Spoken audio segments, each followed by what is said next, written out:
welcome back. It's finally over. I think that there's just two things that that matter at this point, and that is the playoffs and the coaching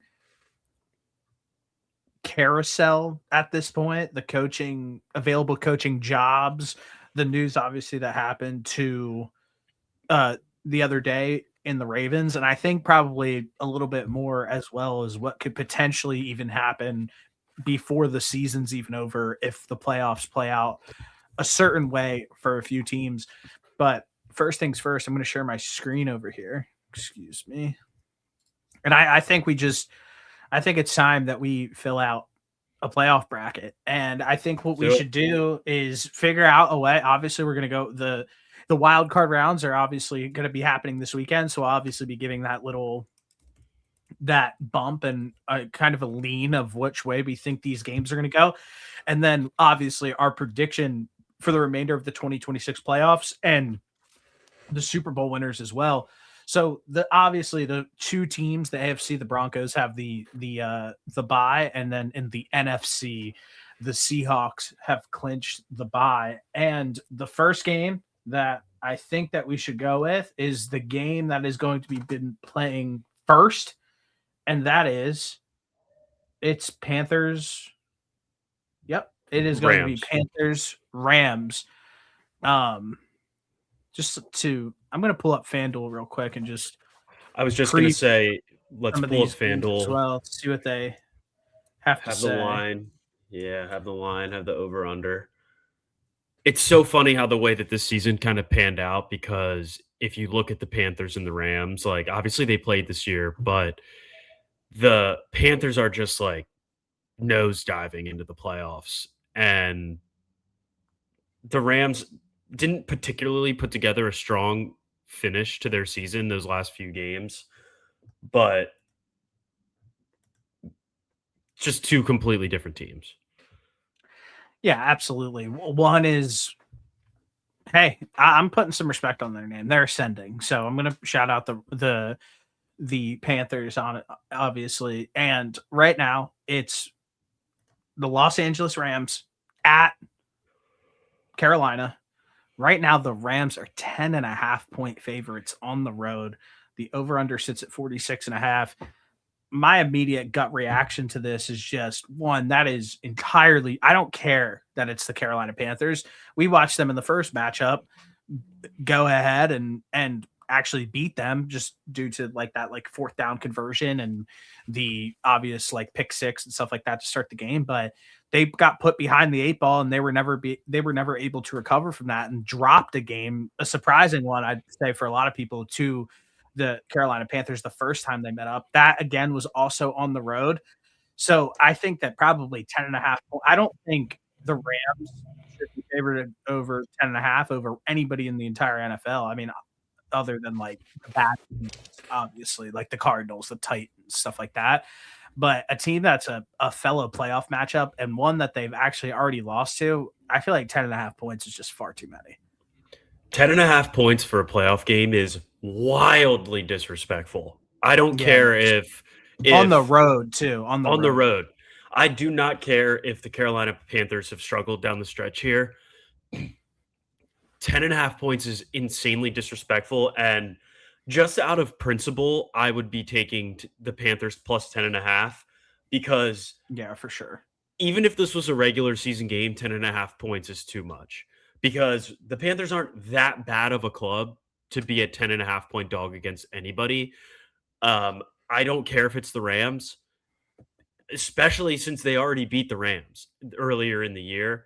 I don't know health wise exactly where the Rams are sitting right now, but a 10.5 point spread is for a playoff game is entirely too much. It's ridiculous. And another thing I really like on this too is the over. It's at 46.5. I think both these teams can score. The only way that I don't see that being the case if there's like severe weather, but even if there was weather in the first game that they played and there was a ton of points scored. So I like the over in this game as well. But really what we're here to do and predict is what happens next. And my immediate gut reaction, and if you can get the stamp of approval, I would be shocked if the Rams didn't pull this game out and win. It'd be Oh wildly yeah, yeah. disappointing. Yeah, all the stuff that we said was strictly from a gambling perspective, not necessarily from a in-game perspective. Uh, the Rams are the better team. I know that the Panthers won this game earlier in the year, but uh, the Rams are the better football team. There's just no other way to put it. I think they come out on top. I think they avenge their previous loss to the Panthers this weekend and move on to face. I guess it depends if the Packers or the Niners Well, win who we they would will we play, will get there. We'll get there when we get there. So I I think me like and you the are Rams in both this one. on the Rams on this one. All right, then to continue on here, the next game on the list for this weekend is on Saturday night. The Packers are at Chicago. The Packers are 1.5 point favorites. Sorry, I was shocked. I was shocked to see that they were favored in this matchup. It threw me off for a second. So Bears are home underdogs on the money line. It's pretty much dead even, and the over under sits at 46.5. These teams obviously play interdivision, so they've met 2 times already this season already. The first matchup was December 7th, and the Chicago Bears lost 28-21. And then the second matchup around, they lost 22-16, or they won 22-16 in overtime. So there are 2 very close games both times that they played. It's shaping up, obviously, to be another great game, probably for the first round of the playoffs in Soldier Field at night in a standalone spot. This is a tough game. This is an absolutely impossible game to honestly pick. And it's reflected in that in the line where it's just an absolute coin flip. Yeah, this is a tough one. I think it obviously plays in the Bears' favor here, being at home. I did see that it is expected to snow for this one, which is sick. But I lean Bears here. I was also surprised to see that they were getting a point and a half. Um, I know that this game is going to be a battle, no matter how you spin it. But I said earlier that I picked the Bears to make the Super Bowl, and by default, that means they have to win round one. So I'm going with the Bears. Yeah, I'm immediately going to talk you out of this just for multiple reasons here. I don't think that one the home field. I think that obviously the home field advantage for them will matter somewhat because Right. it is important that they get to play at home. But from like, there's no like, this isn't like an LA team getting to have to go to like Soldier Field and it's like freezing cold. Like this is just Green Bay, and Green Bay's used to these conditions. They have historically been great at Soldier Field over the last 20 years. Obviously, there's a Yeah. very deep history in that, as we all know. And I just think that in both of these matchups that they played, the second one being that win in overtime where one, they beat them the first game. Let's just put it that way. The Yep. second time around, they won in overtime, and the Packers just lost 22-16. Jordan Loves goes down early in that game, and Malik Willis plays the rest of the game. No Josh Jacobs in that game either. They were just stripped of a lot of their offensive talent in that game, and then losing your starting quarterback and still taking the Bears to the brink in that football game. It's just like that has to mean something. And I think that like year one, I think that the Bears have had some very fluky-ish wins where like some balls have bounced their way. They've relied heavy on their defense being able to get these turnovers and open up games for them. The Packers don't like to make those decisions. They beat them once already, took them to the brink with a list of backups on the starting side of the offense. I think that like the Bears run ends early here at the 2-7 matchup. Is there any fading away from that for you at all? Can we? What is the injury report looking like? I'm trying to. Do you know off the top of your head by chance? I'm pulling it up right now. I'm trying to pull it up right now as we speak. But that's Well, something that I would it want to take a says look at. I see that Jordan Love is cleared and is expected to be yeah. good to go. Um, some of the rest of these key guys that were limited originally are practicing with for the Packers, which I think that's a good sign for them. I can probably be swayed on this one, but I just think it has to. We watched this matchup Yeah. play out twice. The only reason why I'm leaning the Packers into this is because the Bears' performances against people division have like been tight all year, and if you told me that like the when Jordan Love went down and the Bears like took over that game and ran wild, it was like you know what I mean? Right now we'd be like, oh, like it's still 50-50. I think it just means something that like when a backup quarterback came into the game, and we all know Malik Willis is playing very well, but let's Yeah. just call a spade a spade. It's a backup quarterback to come in and take the Bears, who are an 11-win football team, into overtime and almost beat them. It's like that means something. I will say this, that the Bears have relied heavily on turnovers and the defensive side of the ball, like you said, but that has been a consistent theme all season for them. Their defense has stepped up and forced turnovers and made plays throughout certain scenarios when they've needed it. And I think that that's just the trend for this Bears team. But having to rely on turnovers and forcing turnovers isn't something that I will bank on as far as having guaranteed success. So I am willing to bend the knee and go with the Packers on this one just because if they take care of the football, they'll win the game just because of how heavily the Bears rely on forcing turnovers.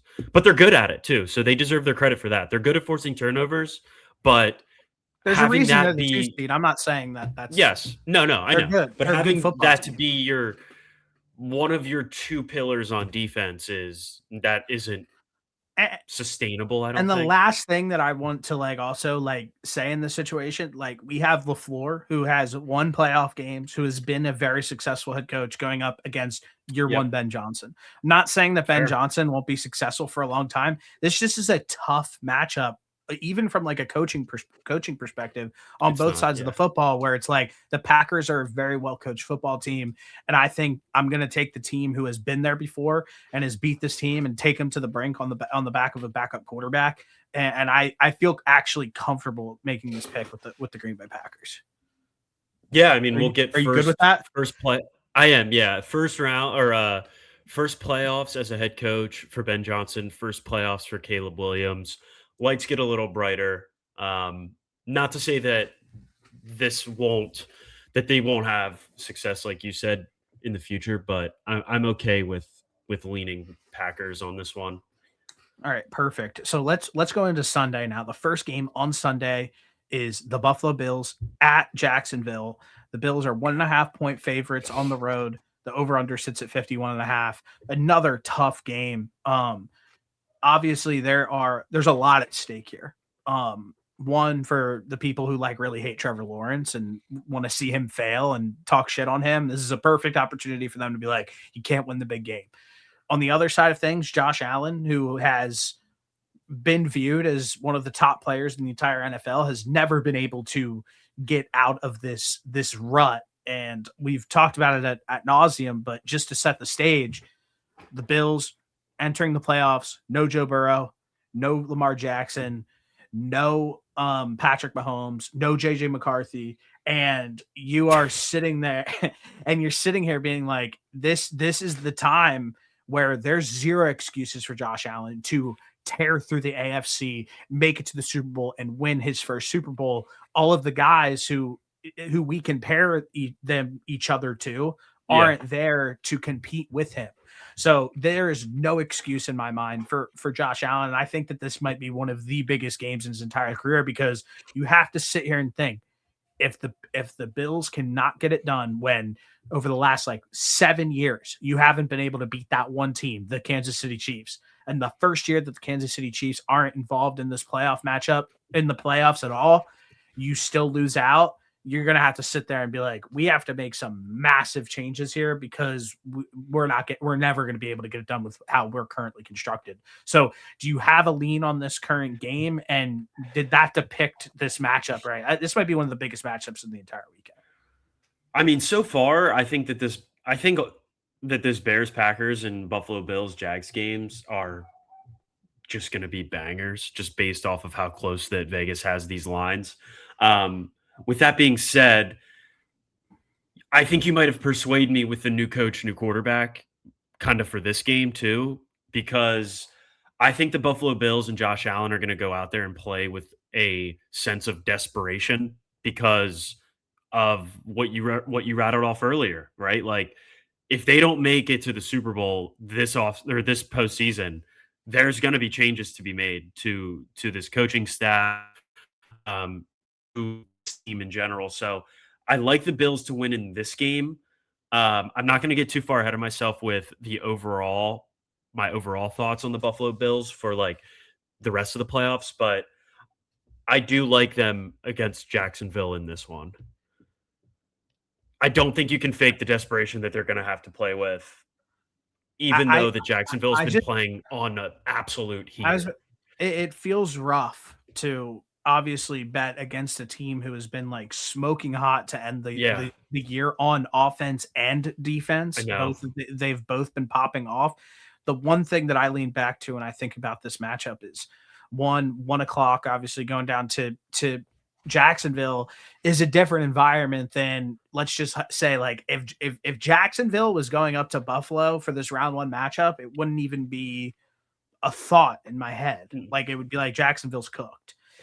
But I just think back to a lot of these games that the Bills have been projected to win in and have like gone and lost. One that sticks out in my mind heavily is like snow game in Buffalo 3 years ago. Joe Burrow versus Josh Allen. And the Cincinnati Bengals come in and rout the Bills on the road in the snow in that type of game that you expect the Buffalo Bills to win.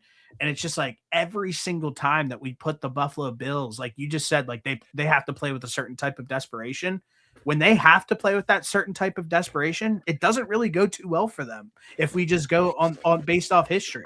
And I look back to some of these losses that they have on the schedule this year. They obviously lost to the Patriots. They lose to the Falcons.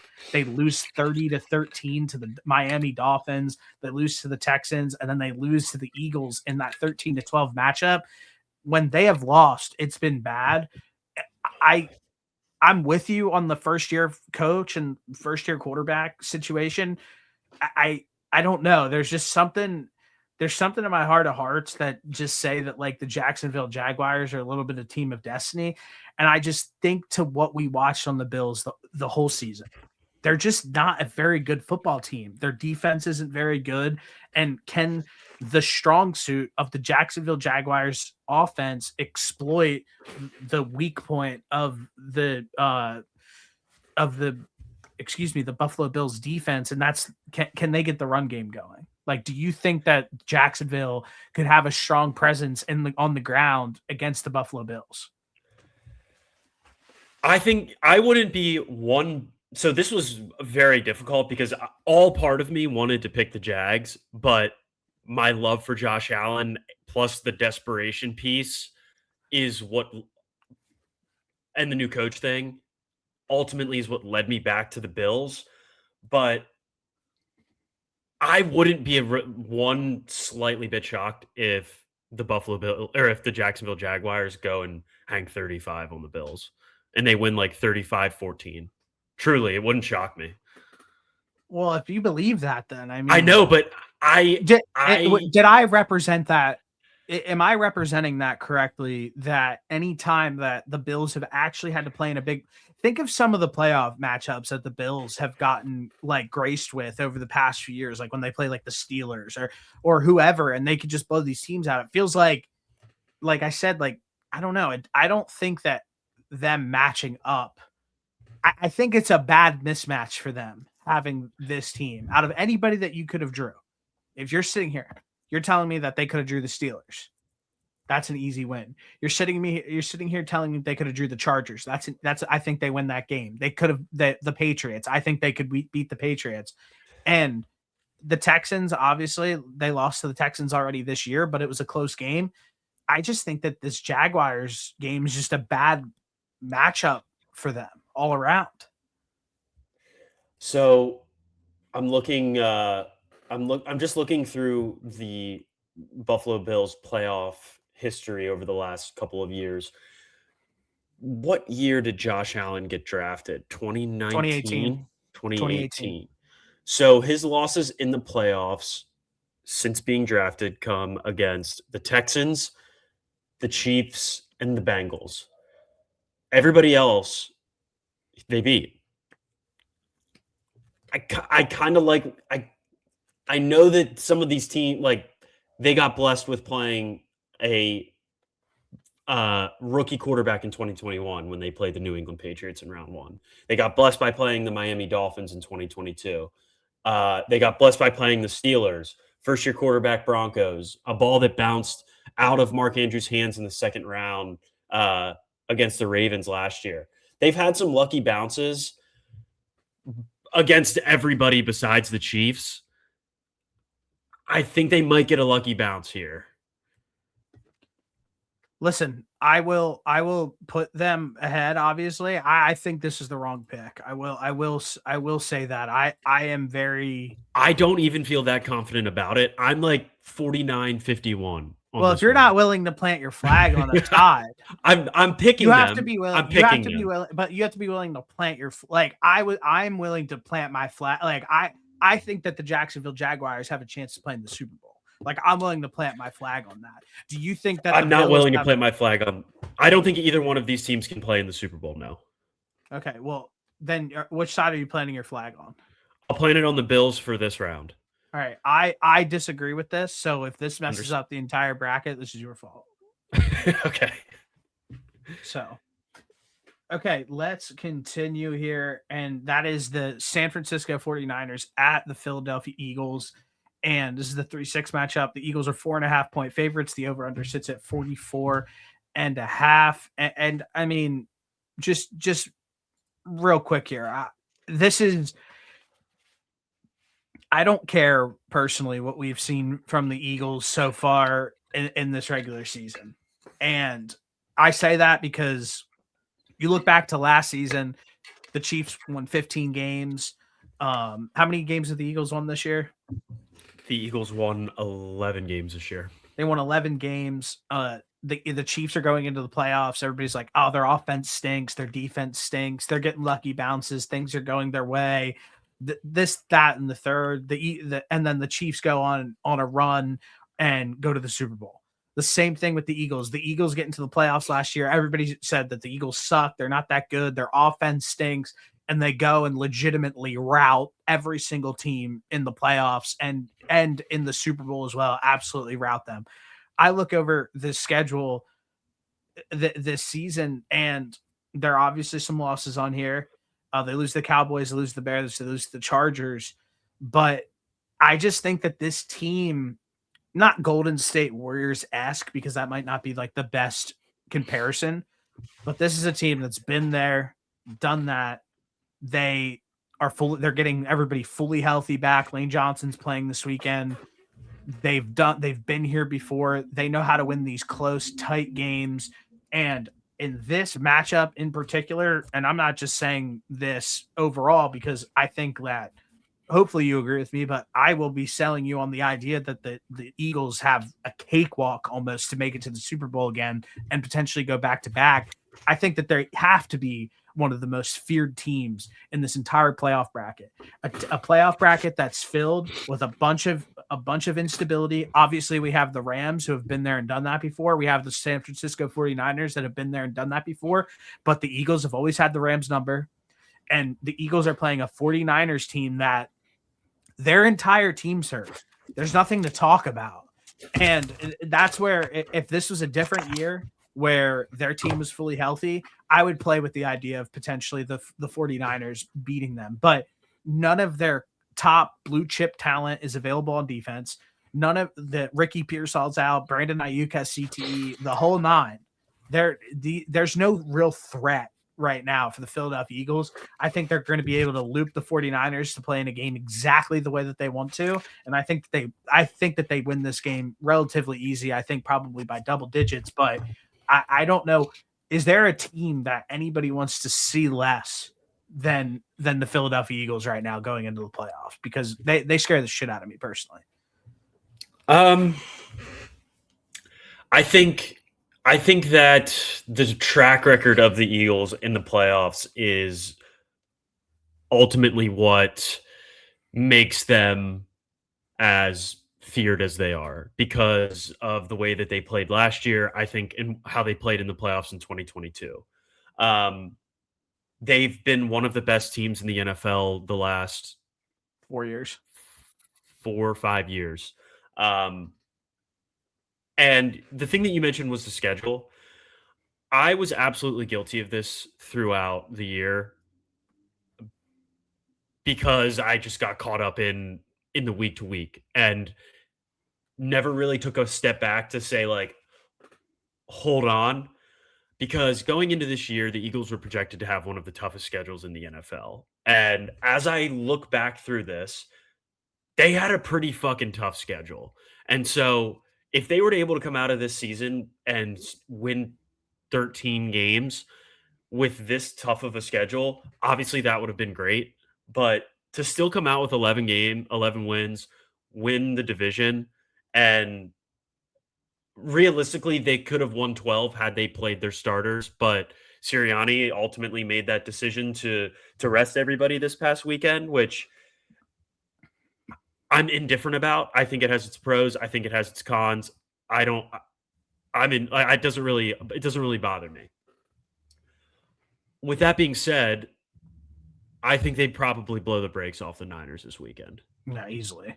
I just think that the Niners offensively are can put up points, but this Eagles defense and Vic Fangio has absolutely owned Shanahan since he's become a head coach. And unless he's figured it out how to solve the Vic Fangio puzzle, I think this offense is going to be in for a long day. I mean, Personally, the Eagles. We did this the one day when we were talking about the Eagles. When you like hyper picked out one coach, the Eagles have beat everybody. Like yeah, everybody has the had a reason hard time figuring I know out the Philadelphia Eagles puzzle. So like this the is reason like I this bring it isn't up like is a because it was yeah. all over. It was being more talked about this week because this is the matchup. So Yeah, I was seeing more but and more about it. But yes, nobody you're correct. nobody has been able to figure out the Philadelphia. That's why they've played in two Super Bowls, won one, make it to the playoffs every single year, win the division every year, come in second, go to the playoffs. There's a reason why they're so highly regarded. And you look at just what they have to deal with in the NFC. Like I'm just looking at right here. Like this year, this year's easier than it was last year for them, honestly, when you think about it. Like going into these games, they're going up against teams who they have their number potentially. They're going up against teams that have young coaches, young players who haven't proven it or been there before. And the Eagles are built to win right now. This isn't like a question of like if this roster is good. This roster is complete from top to bottom. It's one of the best defenses in the entire league. And I not only do I think that they blow the brakes off the Niners, I think we see a similar run to what we saw the Eagles do last year in the playoffs and pursuit to go to the Super Bowl. There's no reason not to think that again, other than just being like trying to make a different pick because you want to see a different outcome. I fear that what's going to happen with the Eagles is inevitable. And I think that people should just gear up to that. They kind of have like that chip. The Eagle, the last thing that you want is like the Eagles have like this like chip on their shoulder. Nobody Yeah. believes in them. Not to steal from Bill Simmons, but nobody believes in them. And they're going to come in and they got the rest. They got everybody healthy, and they're probably going to come into this playoffs completely fucking pissed off. And that Yeah. is just not the way that I personally would want to see the Eagles. So, yes, you get the Eagles to the playoffs. I think you're going to see a different side of them. And I don't know. I worry about all the teams going against them in the NFC playoff bracket this year. I mean, I just think there is a case that can be made for every team in the NFC as to why they won't win the Super Bowl. And I think obviously I think there can be a case made for the Eagles too, but I don't think What is there's it? any team What is it? if their offense just doesn't even remotely come ready to play. Yeah, but what if their defense comes ready to play? Like I Yeah, they can win. They can there's win. a Yes, real yes. there's a real chance that they can win a game. They beat the Buffalo Bills, one of the most high powered offenses over the last 5 years, 13-12. I know that. They can win They both can. styles. They can. All I'm saying is I if they that's just the case to be made against them, in my opinion. Like, I can make that same case for the Seahawks. I can make the same case for I mean, pretty much any team, right? I think there's a case to be made for any team. Like, I think anybody can win, but I think that the best I unit in the don't. NFC is I don't think anybody can win. Let me rephrase that. But I think it's um a little bit more wide open than it was last year. I didn't say it, but I think that I thought the Eagles were the best team in the NFL last year. I can't claim that as my official take though, but the way that they ran through the playoffs and how they won that Super Bowl made that clear. I just wasn't going to be the one to say it.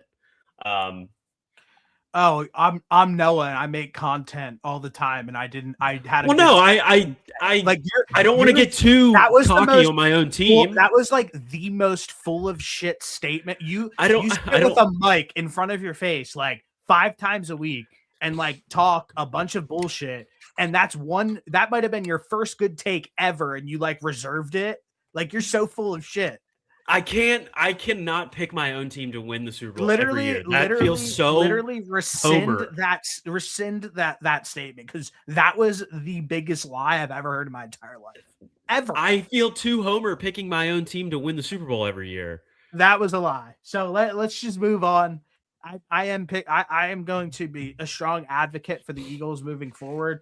And I think that, like we said, I think that they blow out the 49ers this weekend. Okay, to move on to Sunday now, we have the Los Angeles Chargers at New England. New England's sitting at a 3.5-point favorite. The over-under is sitting at 46.5. And if there's one thing that we should do, and it's going to hurt, it's not going to be fun to do. I don't want to see this happen this way, but I think that there's a clear writing on the wall.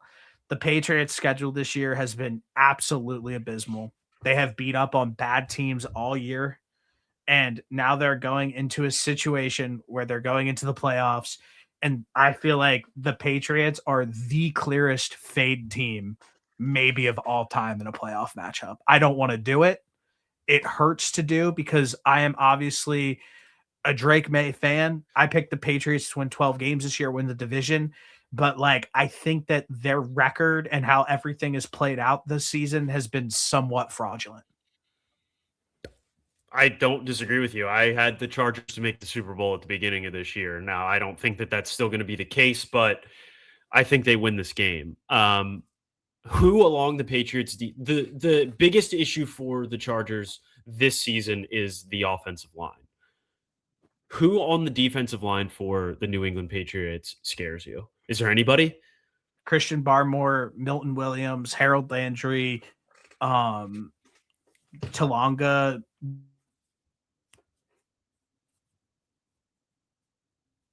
You cut out. I just cut out, but their defensive line's great. I'm not worried about any of those guys. I'll be honest. Those are guys to me that I'm like, oh my gosh, we have to completely game plan around stopping one of them for this playoff matchup. Their run defense is objectively good. It's been good all season. It is good. It is good. I completely agree with you. All I'm saying is, with this depleted of an offensive line for the Chargers, this is probably the one defensive line in the AFC that, aside from maybe this, I think the Steelers have a better two players, but as a defensive line, maybe the New England Patriots are better, but this is probably the defensive line out of the AFC that I'd feel most comfortable facing if I'm the Chargers in the first round. Okay. I disagree. So I think that's an extremely weak stance on this. I think that plus the combination of how well this defense has been playing this season is enough for them to win this game. Okay, that's a better. Yeah, I wasn't basing it just off of one. I think that's a weak. I just think that's a weak argument to be had. That the Patriots defense, who has been solid at stopping the run all season, is not able to match up well against a completely depleted offensive line. My point is, I'm not like terribly scared of this Patriots defensive line if I'm the Chargers offensive line going into this one. I don't Okay, know. well It just the doesn't bring Chargers have enough had fear a to me. the Chargers have had a really, really rough time They defending have. any They have. D line, and Herbert hasn't had much time back there. So I just think that was a not your best selling point of why this game. The next one though that you said was, I think, a fair point. I, do you think that this Jesse Minter defense is just too much for this explosive style defense that or offense that the Patriots and Drake May have had all season? Do you think that this is something that could be potentially hindered and or stopped? I think this is probably the best defense that Justin Herbert has had since he's been the quarterback of the Chargers. And I think that it's going to be a problem for the New England Patriots this weekend. I mean, who are some of these defenses that the Patriots have had to play this season that are remotely close to the Yeah, Chargers? somebody said this the other day that their record of opponent or winning percentage for opponents on the season is under 40%. It's like 39%. You just look at like I'm just gonna list off some of the teams here real quick. Like they beat the Dolphins, they beat the Jets, they beat the Ravens, no playoffs. They beat the Giants, they beat the Bengals, they beat the Jets, no playoffs. They beat the Bucks, they beat the Falcons, they beat the Browns, they beat the Titans, they beat the Saints, no playoffs. They beat the Panthers and the Bills. Those are two playoff teams. Panthers barely. They beat the Dolphins. It's just as much as it hurts to do, the Patriots winning 14 games and getting to play a home playoff game at Gillette, they just seem fraudulent to me. I don't know if I would pick them over anybody in this playoff bracket, to be completely honest with you. I think they're probably the most beatable team on this list. I think the Steelers probably have a pretty good case for being beatable, but I think Well, the the Steelers beat the Patriots this season. I'm aware, but I think if you run that back, that's you get a different outcome there. But Well, you obviously, don't. that's We why you don't. play the game. Yeah, we watched it Um, play out already. They lost. I think that the Steelers are right there with most beatable team in the AFC at this point, out of all the playoff teams. But I agree with you. I'm I not hope I'm sold wrong. on New England until I see it. I hope, like genuinely, because I would love to see the New England Patriots like win or make a deep run. But I just my heart of hearts just tells me that the Patriots run is going to be short lived. We've watched it happen time and time again. So we're fading the New England Patriots. I Okay. think they're just a. I think they're further along than a lot of people expected from like a regular season standpoint, but that doesn't automatically mean you're going to walk into the playoffs the first year you have What if success. they do And though? if they do, hats off to them and we were wrong. But Yeah. That one hurts to pick against, if personally. you I just think that it's weird because they were so good throughout this regular season and we saw I kind of think of it in terms of like the Texans because the Texans were really good, made the playoffs. I think they won a playoff game the first year, but the schedule They that did. they had leading into the playoffs was just so easy, and they had to play a second or a first place schedule the following year, and things got a little bit more difficult. I think that the New England's a year ahead of schedule from a regular season standpoint, but I think that next year is the year that they eventually take that step into the playoffs and are probably taken as a more serious threat in the AFC from a playoff perspective. I hope so. I hope I'm wrong as well. So the last game that we have is the Monday night game, Houston Texans at Pittsburgh. Texans sit at the 3-point favorite, over under sitting at 39.5. People are going to be talking about the underdog Mike Tomlin thing all week. They're going to be talking about this, that, and the third. I think that this is a stylistic matchup nightmare for the Pittsburgh Steelers. I think that they easily have a corner to be able to shut down DK Metcalf, no issue at all.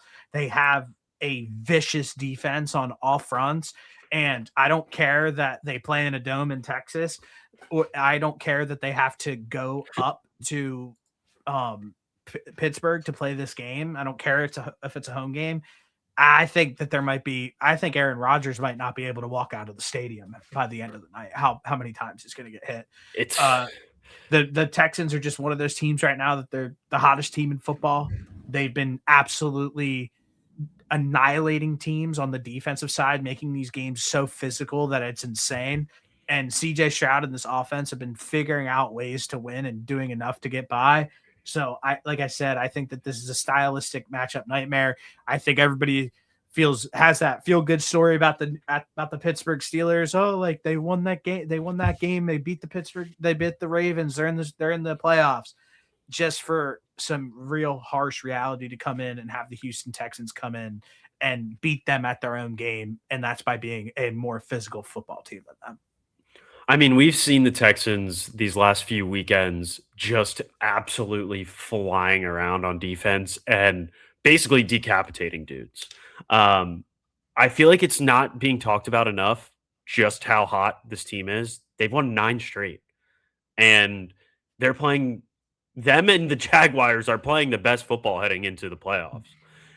So I'm right there. I think that this defense just absolutely shuts down this piss poor Steelers offense. I mean, we saw I know the DK's back, but we saw how this offense operated without him there. And it's basically just let's check it down to Kenneth Gainwell every play or hope that Adam Thielen can turn back the clock once a quarter. And that's not something that's going to work against this good of a defense. I think this one could be ugly. I'm right there with you. I don't even think there's really that much to talk about. This is one of those matchups where I said that the Patriots were the most beatable, most predictable, but like if you are lining up for a playoff matchup, you want to play the Pittsburgh Steelers. They're just the worst team out of everybody. Um, so let's just continue on with the Houston Texans. Okay, now we're past this. We're past the actual games this weekend. So let's just get into it. Let's go to the NFC, the 1-7 matchup, the Broncos versus the Chargers, where again, this is an interdivisional matchup. They've played twice this season. The first time that they played against each other earlier in the season, the Chargers won 23-20, and the second time they matched up this season, the Chargers won. No, the Broncos won 19-3. This was that past weekend, but no starters didn't play for the Chargers. Interesting, very very interesting. This is the Tennessee Titans of 2022. This is the 2021 Minnesota Vikings where they won all of those close games, had things bounce their way. At the end of the day, I understand that the Broncos have a very elite defense. I understand they have the coaching pedigree. This offense is not good enough to win a playoff game, in my opinion. And I think that the Chargers have just as good of a defense. They're not going to obviously the Broncos have like the high end version of it where they have like a ton of counting stats and like Patrick Surtain's like the best player, Nick Benito, but like the Chargers can play just as good as defense on any given Sunday as like the Broncos could. So I'm just going to go with a quarterback nod in this situation. I'm taking Justin Herbert to beat Bo Nix every day of the week. See, I think this is where there could be those offensive line issues because the Broncos' defensive line is very good. I think this matchup, if this is what we get, it's just going to be a rock fight because I do think that we're going to have two great defenses battling up against one another. I'm not picking the Broncos because I'm right there with you. I just don't trust Bo Nix in a playoff game. We watch it happen every year with the teams who are winning a ton of close games get to the playoffs, and it just doesn't pan out that way for them when the playoffs come around. I think Courtland Sutton is a decent wide receiver, but the surrounding piece. I think RJ Harvey's a decent running back, but I just don't think they are enough. They don't they aren't explosive enough for me to take down to go up against this Chargers defense. I think this Chargers defense is really good. I think we're going to see a low scoring game if this is the matchup that we get. Um, and then ultimately, I'm picking Justin Herbert too. I think this is going to be the year that he turns it up in the playoffs. The next matchup that we have is the 1-7 matchup, which is funny, the 1-7 matchup in the AFC too, in the NFC, and that is the Seattle Seahawks and the Green Bay Packers. Um, I don't know.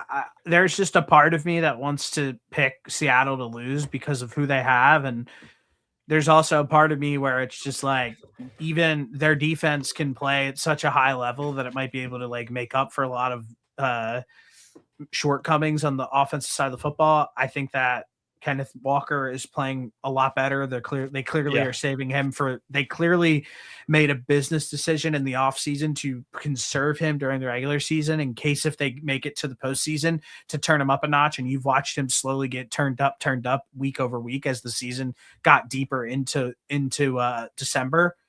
And I just think that if the Packers were 100% healthy on defense, they had that blue chip piece on defense and Micah Parsons, who they traded for. Could I see this game potentially going a different way? Maybe, but I would have to lean Seattle in this situation at home against the Packers. see, I think this is just a. I just don't know if I trust Sam Darnold in a significant playoff game. I know that Which he's defense do you trust more? Seattle. I trust Seattle's defense more, but I trust the Packers offense more than the Seattle offense. But I do think that the Seahawks have the best unit on the field in their defense. Um, Well, the reason I say that is because the Packers defense right now, although it is good, like if it's they're banged just up. missing some of those guys and some of those high end pieces as well, and they're banged up, the Seahawks have been able to exploit They have. defenses like that, like over the course of the season, and put up big scoring affairs as well. Not just putting up like 24 points. Like they'll put up a 40 piece or 38 points. Like they've done that multiple times. So I I, I like I like this matchup. I like if you were telling me Seattle was going to Lambeau Field in January, I'd be like, okay, we're not even gonna talk No. about this right now. It wouldn't be a game. But I just think that like although I love the Packers, I think that they still do have some work to do on this roster. I think Seattle has a way better roster than them on top to A- bottom. And what I was going to say about the Sam Darnold thing too is yes, the playoff games and last year towards the end of the season, I think that did leave like a rightfully so sour taste in a lot of people's mouths. Pause. But there were games this year that he battled back in and showed a version of Sam Darnold that we hadn't necessarily seen until this season. Like that game against the Rams when they came back and won was a battle, and I think he deserves credit for that. Um, I think that had a playoff type atmosphere to it with that matchup, which is hard to replicate. But I think I just think the Packers don't have enough defensively to stop Seattle. So I'm leaning with you on Seattle. Yeah, I have to go with that one as well. Next matchup, we have Texans Bills. The Texans beat the Bills earlier in the season. Um, so my immediate lean, they beat them 23-19 in a very close battle. Um, they had 8 sacks in that game, 3 turnovers. You would have to sit here and think if this team plays again, there's no way that they force 3 turnovers again against the Buffalo Bills. And the Buffalo Bills still kept it close and still almost pulled a win out of their ass. They had a lot of success on the ground. Josh Allen had a ton of success in the air as well. He had 253 passing yards. James Cook had 116 yards on the ground. Khalil Shakir had 110 yards receiving. The the offense wasn't the issue. It was the multiple turnovers in plus territory that took this Yeah. game away from them. I would have to sit here and say we replay this matchup. It's at Houston, but I would have to pick the Bills if we had this matchup. See, this is what I was gonna say is that this is one of those teams that has had Josh Allen's number, is the Houston Texans. That was one of the first teams he lost to in the playoffs. They had his number this season. Um, they're a really solid defensive unit. I like the way that they've been playing offensively. I I like the Texans in this one, but if you're that passionate about the Bills, I will let you step forward with that. Yeah, I mean, I'm taking the Bills in this matchup if this is what we have. I think that like at this point, like the Texans, like yes, they are really good, but their offense hasn't been great at all. Yeah, that's fair. And if they are struggling on offense, like if they had any sort of remnants of a run game, I would sit here and be able to say this. But right now, we're sitting here with the Chargers who have a good run game, the Bills who have a great run game, and in a playoff matchup, I'm going to be picking teams that have the better matchup on the ground 9 times out of 10 because that's really what matters in these close affairs. I just looked at I'm looking at the Texans box scores over these last few games, and like I think Woody Marks is a fine running back, but he's like nothing spectacular, and Yeah, I mean, he's just been fine. He's just been bro, decent. Woody Marks would be incredible if he didn't fucking suck. Like If he really, was a if he was in a rotation and you didn't have to give him the ball 20 times a game, he'd be great. he's awful. Next matchup we have here are the Eagles at the Rams. This would be in Philly. I'm not going to beat a dead horse on this. The Eagles are just not the team that the Rams want to see at all. They're probably praying to avoid the Eagles, and it just comes down to more things right here. The Rams, like their defense at a point, like in towards the middle to back half of the season before the end of the season, people were talking about how great this Rams defense has been, and it's fallen off of a cliff. And nobody has seemed to acknowledge that for whatever reason, that this defense has been playing way worse in the back half of the season going into the playoffs than it was in the front half of the season. That's number one. Number two is just again this ground game. Jalen Hurts, Saquon Barkley, Tank Bigsby at times against Kyron Williams, who has been declining over the last few years, has fumbled in big spots, and Blake Corum. I just think that this is a bad stylistic matchup for the Rams. I think the Rams would prefer to play quite literally anybody in the entire NFC bracket other than the Philadelphia Eagles. The Eagles have just had the Rams number over the past what 3, 4 seasons. Like Yeah. I know that they went out to LA like 2 or 3 years ago, and AJ Brown had a pretty big game, and then they came to Philly this year, and although it was on a miraculous blocked field goal, like they still pulled it off. Playoff game last year in the snow, Philly pulls it off again. Like Sirianni just has McVay's number, and I think it's more of a defensive thing than an offensive thing, but I I like the Eagles too. I just do. I think Oh yeah. the Rams are also pretty banged up too offensively. I know that I don't know what they are getting back, but like I said in the other video, if that dude's starting at tackle, he's probably just as bad as what Jawan Taylor from the Chiefs. Yeah. I mean, that was horrible. All right. And like if they don't have Devontae Adams too, like it's quiet. Now for the AFC Championship game, I think this is where I think we've just gone completely. The Chargers aren't going to make it this far. This is where I don't think this so is either. this is where you not picking the Jags like completely messes up like everything, in my opinion. But we're sitting here now. It's the Chargers and Bills, and you would just have to say like there's Joe Alt and Rashawn Slater aren't coming back during this playoff run. No. So I'm gonna go and pick the Bills in this scenario to go to the Super Bowl. Yeah, I mean, I don't really have a ton to add to that. I just don't think that I think it'd be a miracle if the Chargers even made it this far, with how depleted they are offensive on the offensive line. Um, and for that, I cannot pick them to make the Super Bowl. If they were healthy, I'm all in. But Oh yeah, for sure. not having those two guys is extremely important. Now for the NFC title matchup, we have the Seattle Seahawks versus the Philadelphia Eagles, and it's just off pedigree at this point. And I get it; it'll be in Seattle, but the Eagles have played in so many big spots. They've played in so many big games, and I think that this is a another one where the Eagles will be able to get the Seattle Seahawks to play their style of football. And I think that if you were to ask Sam Darnold and the Seattle Seahawks to play the way that the Philadelphia Eagles would want to play, and that's like slow clock control, rock fight, their defense obviously is built for it.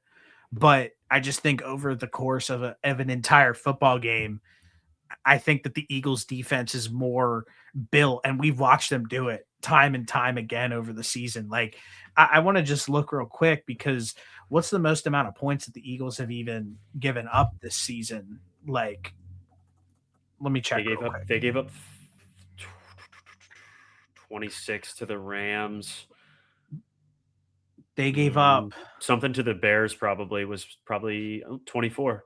They they gave gave up 30 the most points that they gave up 34. this season was 34 to the Giants. And outside of that anomaly, for whatever reason that happened, That was so crazy. They gave up 26 points and to the Rams. the Rams, which is respectable. Now let's just check the Seahawks real quick here. They gave up 38 38 to the the Rams. Bucks. They gave up 38 to the Bucks. They gave up 37 to the Rams. Oh, they won 38-37. Yeah, I thought they won 39-38. So, I mean, this defense is susceptible to give up points as well. It's not like this is like a stout defense, the way that I think the Eagles probably just have like a little bit better of a unit from them.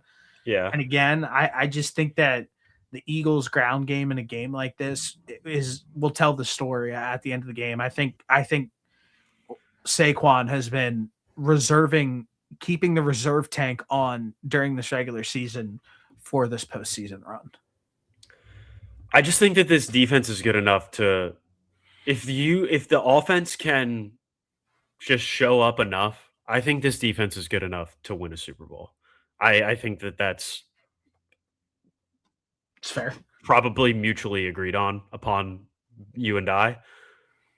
That the defense could be the piece that carries this team to victory, like to a Super Bowl. Like last year, it was Saquon ripping off 50-yard rushes in the playoffs was like the big piece of it. Besides, like the Super Bowl when the defense was just smothering and it felt like everything was clicking, but the defense was just all over the field, and that's I mean I think that their defense is just as good.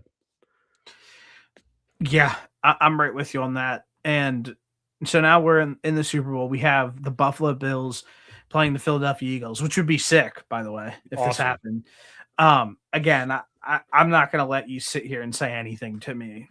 Go I'm ahead. picking the I'm not. Eagles to win this football game. I mean, I think this is it's. I think it's so clear. I think people who aren't picking it are just blind. Like the Eagles are the team that's going to go, and I think that they're built to go back to back, and we haven't seen it from them in the regular season, and it has felt reserved at times. It felt the same way last year, and the second that it was on the line, the second that it mattered, this was a completely different football team, and we're in that mode currently. So I just like the Eagles to go and win the Super Bowl and go back to back this season. What I will say is there was mixed emotions about the Eagles not playing the starters in the last game. of the season, with the opportunity to take the 2 seed. Um, I mean, it ultimately might not even matter if this playoff plays out how we think it could, where the Eagles end up getting 2 home games anyways, right? Like, they will start out round 1 at home, and if they match up with the Rams again, they'll get another home game. And we'll look back on that last week and say, well, hindsight 2020 that we got 2 home games, but we also got to rest our starters for they got to rest their starters for an extra week, and apparently that is, like, a lot. I know that players were talking and mentioning that they were happy about it, but people inside of the building that weren't on the team didn't feel the same way. And at the end of the day, like, if you're a team and you think that you value an extra week off with how long these seasons are getting, like, and you think that's what it's going to take for you to get ready to make a playoff push, then who am I to argue that? Also, like, I'm not really understanding the argument here.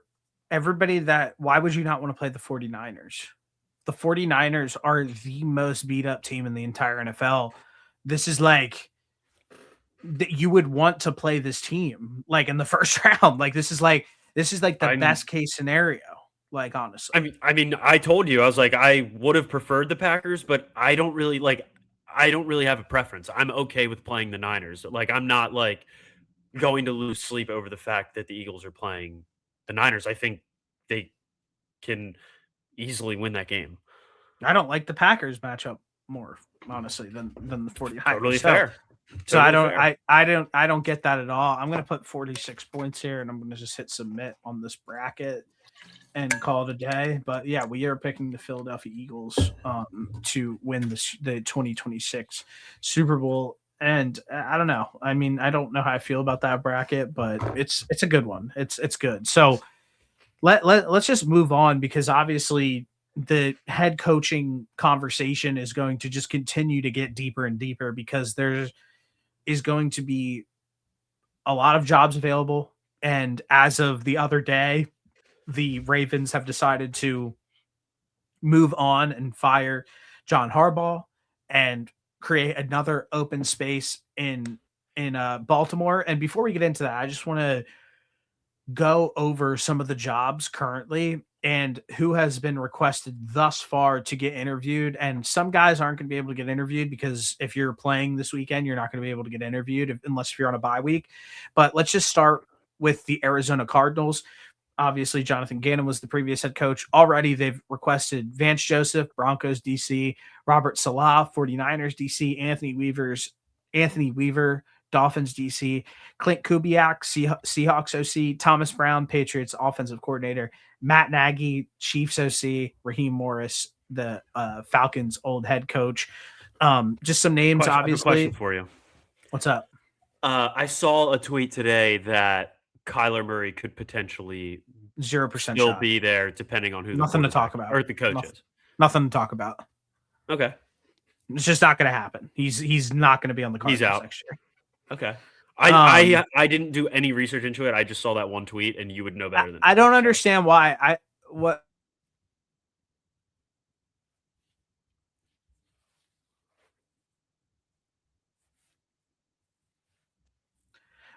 pisses me off in this situation whenever I see shit like that is like, does everybody really think that Kyler's going to survive three head coaches? Three different head coaches. They're picking at the top of the draft. They benched him this yeah, season. I was And like shocked when I saw the tweet. I was like, "What the there's just hell?" like I don't understand why that is even a slight narrative at all. I mean, it's just that's not going to happen. Kyler Murray's time in Arizona is done. And I think So it that should be. I think if I'm him, I would want to be. I would want a fresh start, regardless of if the coach wanted me there. I would say thanks, but no thanks. I want to go figure this out somewhere else. I feel like I haven't really played at a level that I think I'm capable of, and I think I need to start fresh somewhere else. like I said, there's nothing. I don't know why people are saying that. It's stupid. But the next place that needs a head coach are the Atlanta Falcons. They fired Raheem Morris. They've already requested to interview Clint Kubiak, Anthony Weaver, Vance Joseph, Kevin Stefanski. I think that'd be a good fit, honestly. The Cleveland Browns, they moved on from Kevin Stefanski. They've already asked to interview Todd Monken, Aden Durde, the Seahawks defensive coordinator. Never heard of that guy in my entire life. Dan Pitcher, the Bengals offensive coordinator. Tommy Reese, the Browns offensive coordinator. And Jim Schwartz, the Browns defensive coordinator. So I hope that they don't make an internal hire. I hope that they go No, outside to the building and try to figure something out. But that one was shocking to me.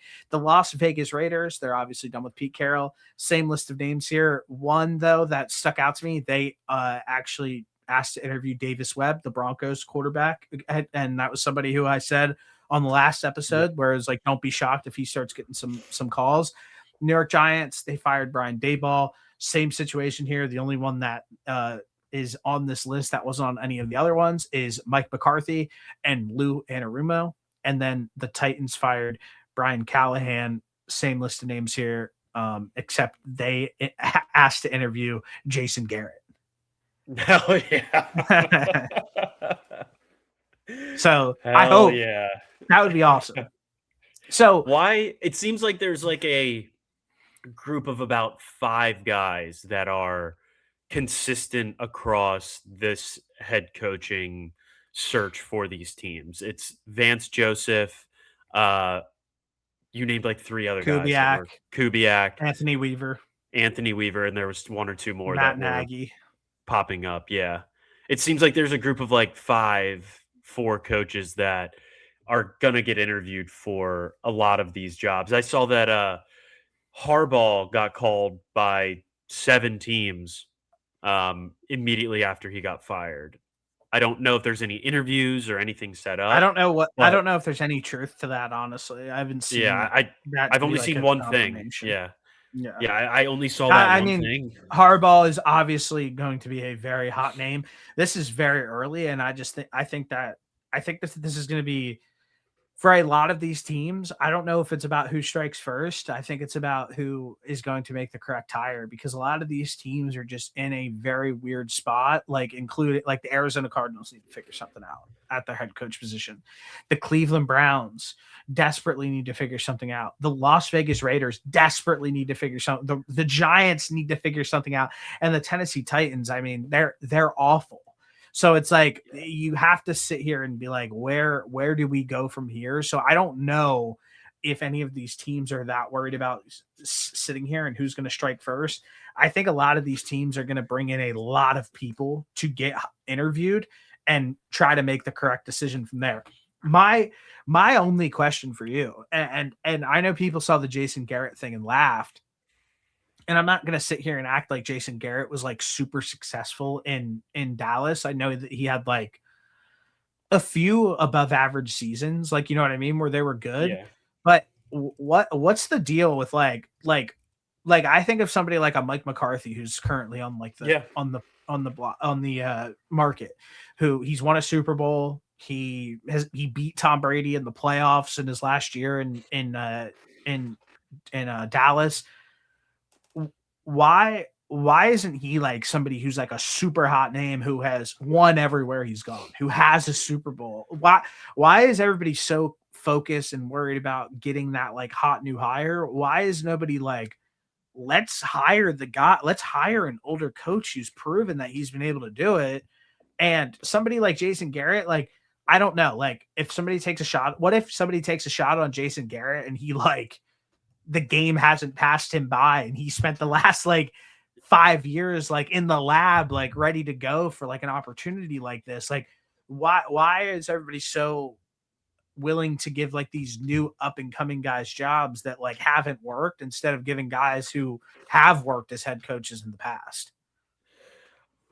I think everybody is just so caught up on like, oh, we want to find our next head coach for the next 10 years, 15 years. And that type of head coach comes around once in a blue moon, right? Like McVay fucked up the game. How many times are you seeing teams with the same head coach now for like 10 to 15 years? Like, no matter the amount of success that they're having, it eventually comes to an end, and you've got to have a plan after, right? So, I mean, Andy Reid is a perfect example. He put together some good years in Philadelphia, eventually was run out of the city, went to Kansas City, put up a bunch of success, and now we're seeing how it's sort of playing out. And I don't even remember how many years he's been in Kansas City, but it's been like what, 7, Yeah, 8, 8, yeah, actually 10 probably. 10? Yeah, Okay. How many times are you I understand like wanting to find that guy that's going to be the long-term answer, but how many times are you finding a young coach that how many young coaches besides like McVay and LaFleur and I guess Shanahan too that are going to be the guys for the next 10 years? McVay's not even going to be the guy for the next 10 years. He's going to retire. If LaFleur has a bad season in 2 years, people in Green Bay are going to be calling for his head, right? Like the Green Bay fan base is extremely passionate, and I would you just have never. to make a good hire. That's all there You is do. to It it. doesn't. I think people get these front offices get so caught up in finding a young new hire that is going to be the long term solution, and they end up just passing up on good candidates. And now the flip side of that is the Raiders went out and tried to hire a proven coach in Pete Carroll, albeit he's 7,000 years old, but a guy with a proven track record as a head coach. And that just went well, or just went poorly. So I think there's a case to be made on both sides, but I don't think Mike McCarthy is like, I mean, he's 62. I'll be honest with you. I thought he was younger than that. Um, I think also what plays into it is he's not coaching right now. I think that sometimes it tends to be like the names that get thrown out are the guys that are coaching right now, too. I think there's probably a scenario where a team would benefit from having Mike McCarthy as a head coach if they have the right infrastructure of players around and the right people in the rest of the front office. But I just think teams get so worried and so dialed in on finding a guy for 15 years when ultimately you don't ever really find a guy for 15 years. No, definitely not. I would pick somebody at a point. You need to find stability once you, especially with these teams who have lacked stability and lacked finding like some sort of like basis ground. Like, what's wrong with finding like a good ground and then And I building don't off of fault that? the Raiders for trying that. The No, Raiders did exactly that. They tried to go out there and get a proven head coach, it just and it failed. just didn't work. It didn't work. Yeah, and they And and they they and what did they got do? rid of him. Got rid of him right It's all away. they righted their One and wrongs done. and everybody's done. So what I wanted to do is give you my current ranking of the NFL head coaching jobs and why, and see if there's any ones that you might push back on, backslash might disagree with, pick up, do whatever with. And I'm gonna start lowest to highest. Is that fine? Okay. Hit me. The first one, hold on here, one sec. What is there? 8 openings or 7?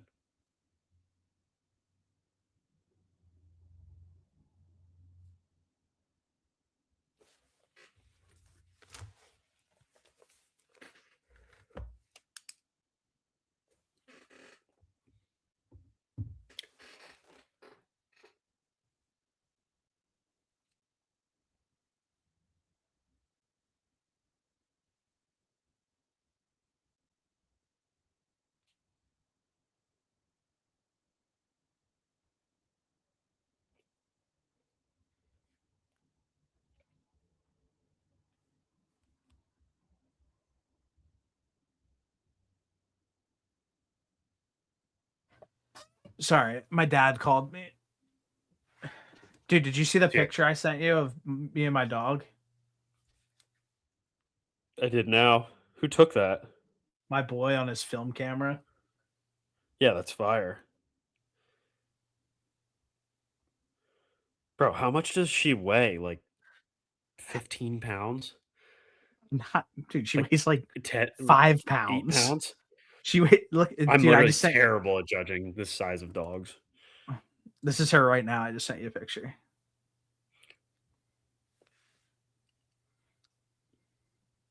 She is she sleeps a shit ton.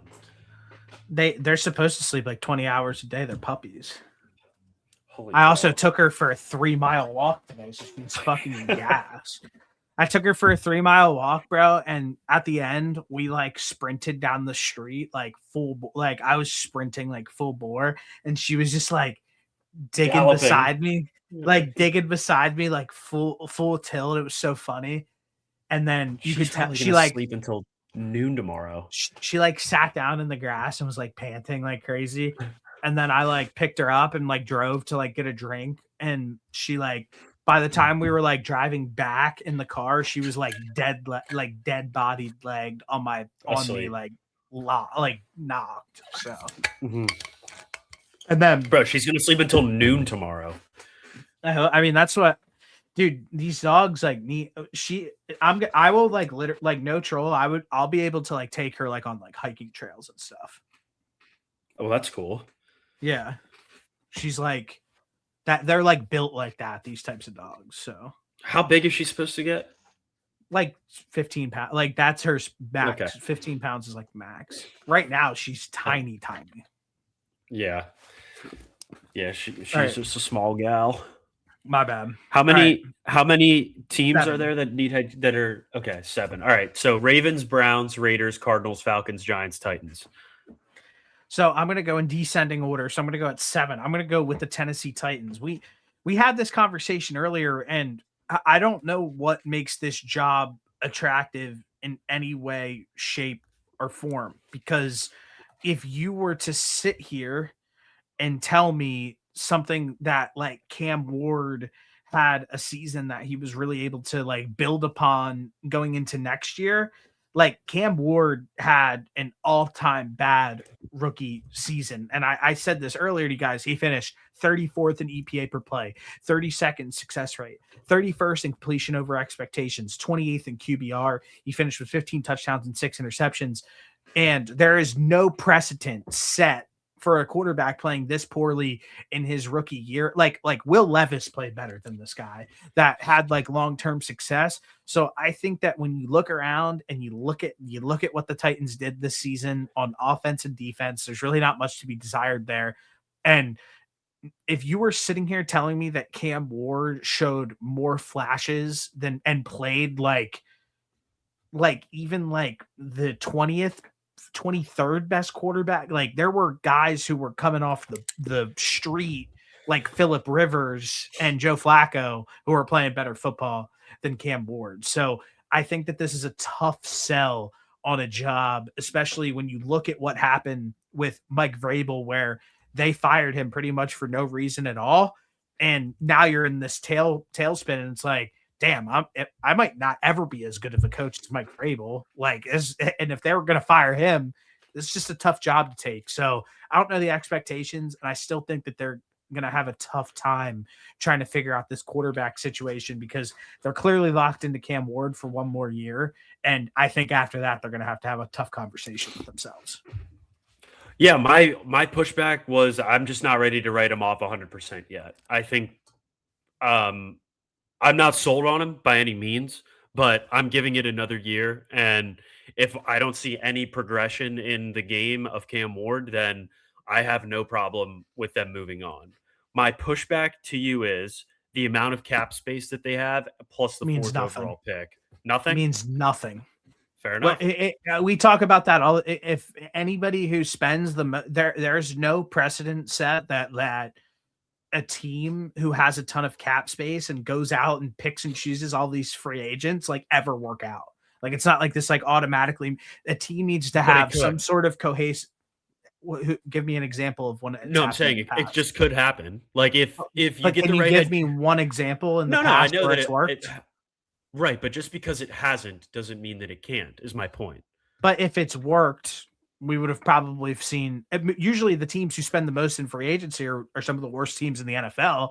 and they 100%. continue to be some of the worst teams in the NFL because the free agency market doesn't translate to success. And especially when you look at the free agency market that's coming out in Yes. 2026, there's nobody of note. So I just think that Agreed. there's not much of a selling point there on either of those things. And having the 4th overall pick means nothing to me because Cam Ward's going to be their quarterback again next year. They're not going to have a new quarterback coming in here. So I think that this is a tough job and a tough one to sell somebody on.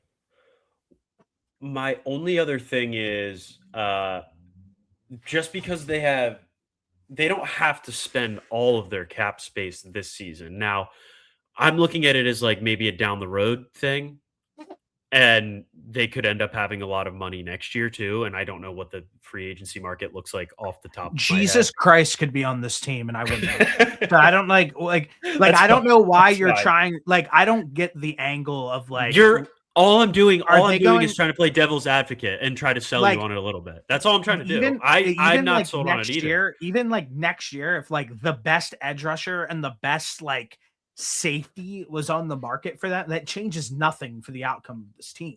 They need to figure that they have an infrastructure problem. They stink. I agree. Yeah. I'm just treating this exercise as as pushing back from a outside, like from an outside perspective. Like I'm just trying to be devil's advocate. I Is all. think if That's all I I'm think trying to do. I think if an outsider asked that question, it would be like you have to fix a million other things before you're even slightly worried about spending big money on a potential splash free agent. That would be my But you answer. can you can fix certain holes with money, which No, I'd rather be in can't. a scenario. Yeah, you can. You can a team who is at the very this team is at the very bottom. They can't win football games. They stink.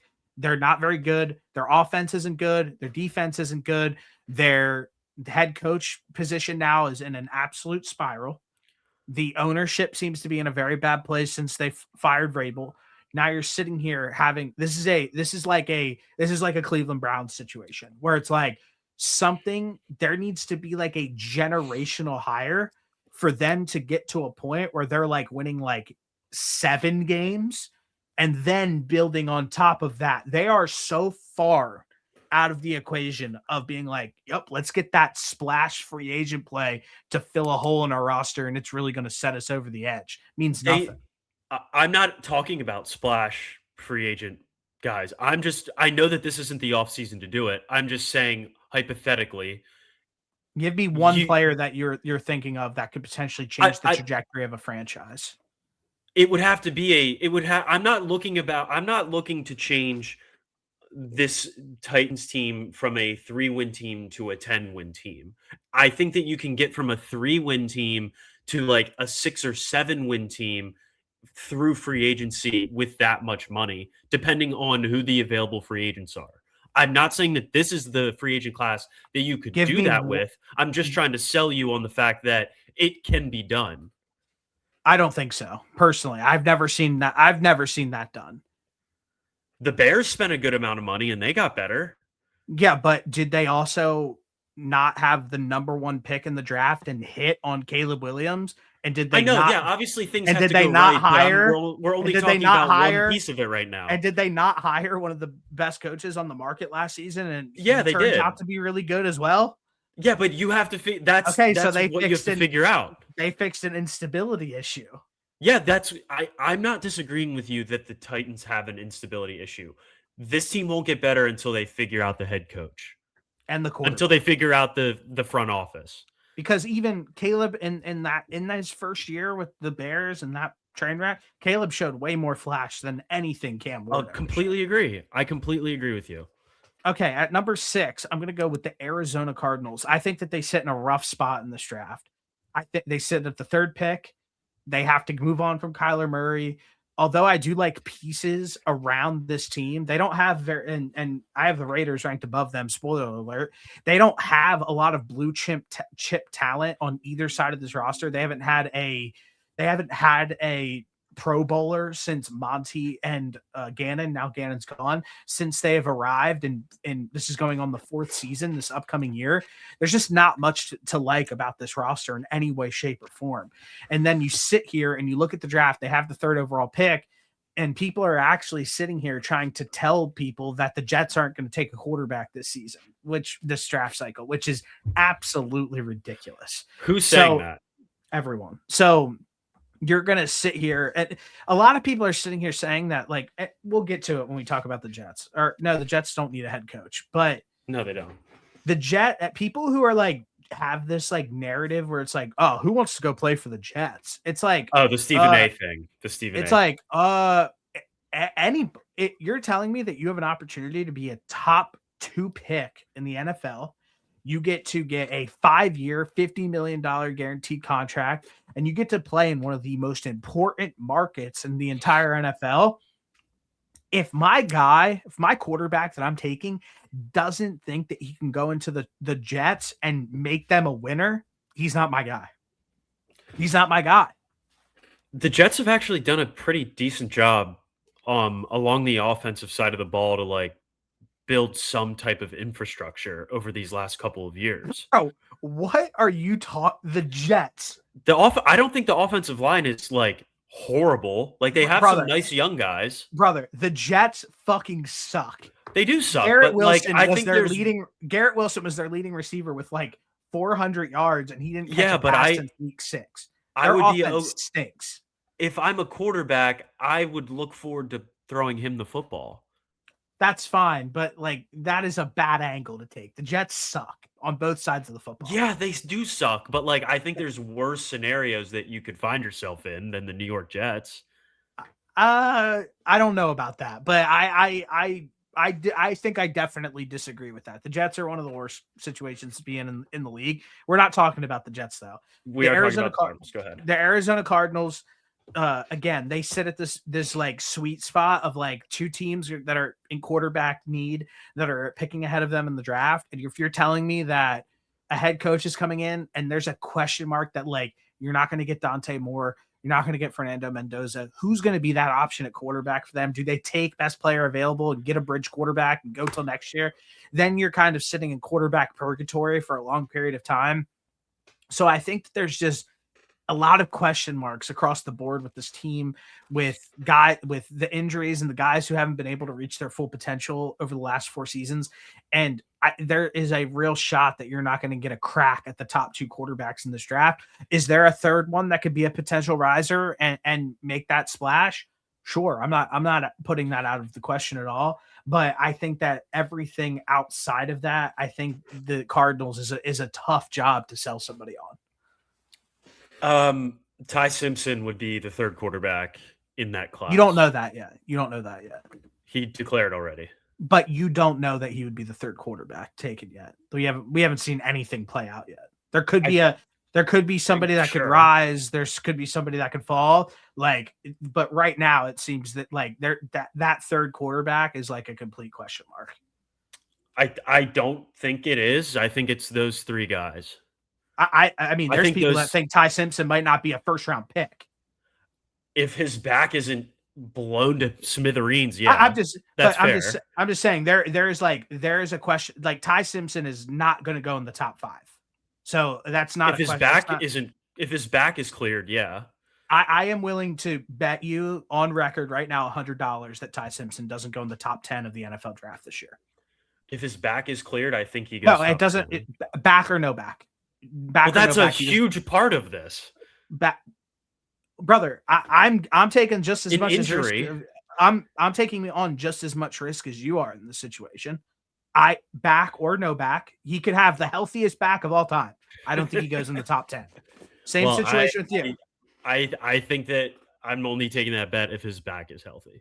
Shocker. You're scared as usual because you know that he's not going to go in the top 10. I do. Shocker. That is an important Make the bet. That's a really important piece to consider when you're drafting a quarterback of the future. $100. Are they healthy?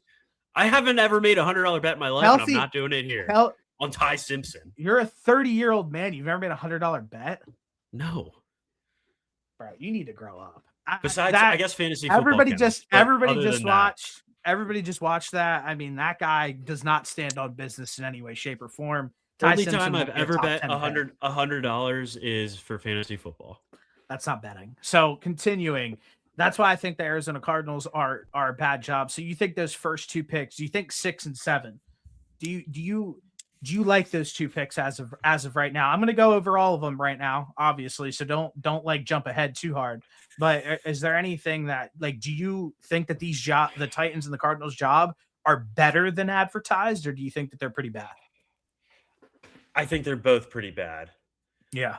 I think you're discrediting. I know you are more in depth with the Cardinals than I, but I think they have like some decent players that I don't think are getting Well, why haven't credit. they been? Why haven't they made? Why hasn't any player made a Pro Bowl in the past 4 years for the Arizona Cardinals? I mean, do There you hasn't think been. that There Michael hasn't been Wilson's a good any. player? Do you think that Yeah, Trey McBride is a good player? Trey McBride's a great player, but Yeah, like that's one person. One. I think I like some of the young guys that they have on the defensive side of the ball too. Well, we'll see. I personally disagree. I think that this is a pretty bad roster all around. I mean, if somebody is able to figure But something out, then bad sure. roster or bad overall situation or Both. both. Okay. Both. That's why I said at the very beginning, I prefaced the roster and I prefaced the situation that they're in as well. So at number 5, I'm gonna go with the Vegas Raiders. There's a few things. Obviously, the history here where the Raiders haven't been very good in a long time, and the constant ebbs and flows with trying to figure out this quarterback position and the head coach. But you have to look at they have Max Crosby. I know that they might be playing around with the idea of potentially trading him. You have Brock Bowers. You have a blue chip piece. You have Action Genty. You have that blue chip piece. There is actual talent on this roster at a few positions that they have that you have to feel a little bit good about. So I like what they're going into. Second, you have the number 2 pick or the first pick in the NFL draft this year, and you have to sit here and like the opportunity to get a young quarterback in, finally get your guy, whether that be Fernando Mendoza or Dante Moore, whoever. Ty Simpson apparently is on the table too for Noah, and you get a crack at this quarterback, and you get a crack at a guy of like as a head coach being like, I come in, I get a new quarterback, I have some fun, high end talent, offensive weapons as well. There's obviously a ton of work that needs to get done on this roster, top to bottom.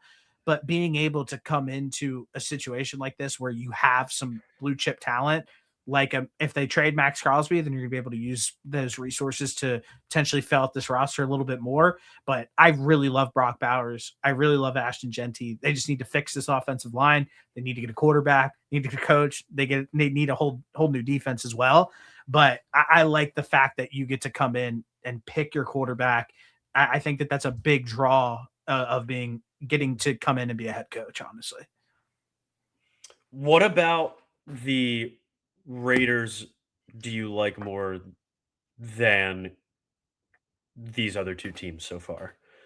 I just gave you the Because reason. I think they have the work. I think that the Cardinals have a better overall roster than the Raiders. I think the Raiders have a better overall roster than the Titans, but I think the Raiders I roster I is pretty bad outside of like I just gave you three the reason. guys. The Cardinals are in a position where they might not have a quarterback next year, and there's a real chance that they would have to bring in a bridge.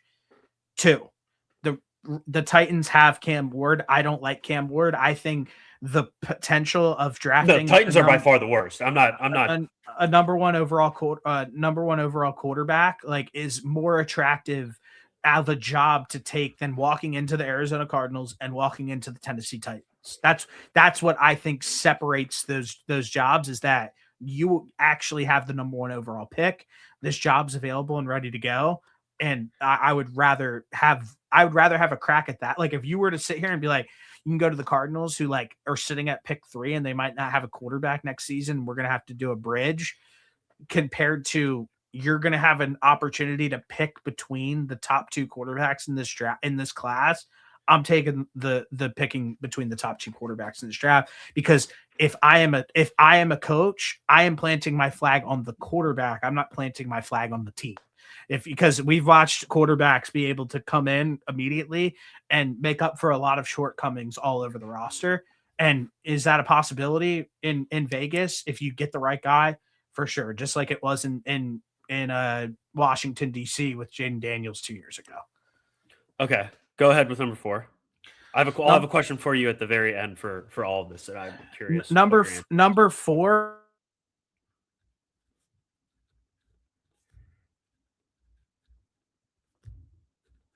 on the list. I think you can look at the Atlanta Falcons and say this is a above average unit across the offensive line. Drake London's number one wide receiver. Kyle Pitts had a breakout year. I think that they probably ultimately end up bringing him back. I think he likes Atlanta. You have one of the most prolific offensive weapons on the side of the football with Bijan Robinson. And James Pierce Jr. had 10 and a half sacks last year, and this defense actually started to show some sort of grit and been able to at least be decent. And you walk away, you won 8 games this past season. But really what it comes down to is trading away that number one overall pick. And this job would really just be based on the feel of how you feel about Michael Penix Jr. And Michael Penix Jr. had a ton of expectations coming into this season to take that next step, and he really fell flat and missed the mark. He So did. if you are willing to come in and know that Penix is probably going to miss a little bit of the season due to a torn ACL, and somebody who's been injured his entire career, if you're thinking that you're able to get the best out of him, then that's good. But that quarterback position, despite the rest of the roster being somewhat decent, I think that there's some real question marks around that as well. I think this is probably the best overall roster. The Ravens. The Ravens roster is decent, but they weren't as great this year. But I think that this roster would probably be the most exciting out of all of the teams that don't have a head coach besides the Ravens. Because of Lamar. I think Lamar is enough to make any coach want to go coach the Ravens. Correct. So That's all. Yeah, that's it. That's it. That's all I have for that. Yeah, I just think it's rough. I think that I think that there's situations that are better because they're more wide open, and I think that they're and we'll get to that right now. Number 3, I have the Cleveland Browns. Cleveland Browns sit with the 6th pick in the draft. They have 10 picks next season, next in this draft, I believe.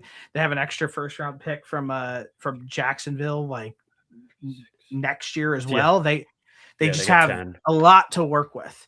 They do. And I think what has happened with them is like the tides have turned a little bit where like Mason Graham's pretty good.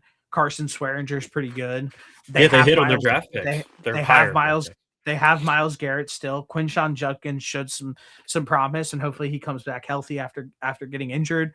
And obviously you need to figure out this quarterback position, and I still think that it's probably at a lull, but there are some options available out here, whether that be through the draft or whether that be through free agency, who knows, or via trade. Like, I know this might sound crazy, but do you trade for like Mac Jones or something like that? Like, I know that that sounds insane, but like that is this roster isn't that far off from being a contending roster and something that you can work with, because it's like we have some really great defensive pieces that we can build around.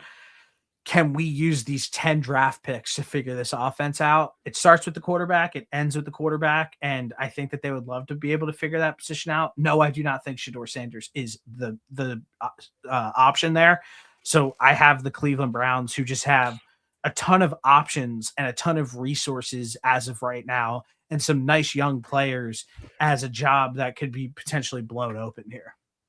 Yeah, I love the draft picks that they made last season. They've turned into some pretty solid players. I mean, obviously Judkins got hurt, but like outside of the quarterback position, they have good players on defense. They have some guys that are probably worth keeping around on the offensive side of the ball. Harold Fannin had some games last year that Another one make that you I feel missed. make you feel really great about his progression as a tight end um, in the upcoming years. The with the Browns is literally and will always be, can they figure out who can play competent quarterback for them?